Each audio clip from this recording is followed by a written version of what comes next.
If you're freelancing on LinkedIn or any other independent platforms, you should employ these 6 tips.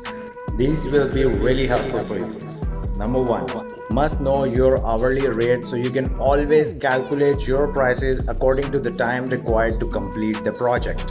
Second, always have a contract ready which mentions what is deliverable, timeline, fees, and everything that's important. Contracts also assist in protecting you from potential legal issues, disagreements, and they ensure you're paid for your work. 3. Be sure to get deposit upfront. This is the most important. When you are working independently, so you want to make sure you get paid for your hard work. 4. Make a routine. Meet important deadlines, give each client the attention they deserve, and create work-life balance. 5. Be sure to know your niche.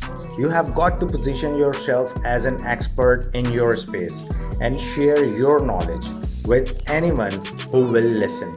6 is the most important one, is apply tools that can ease your process. For example, invoice tools, project management tools, and any other that can help you ease your process.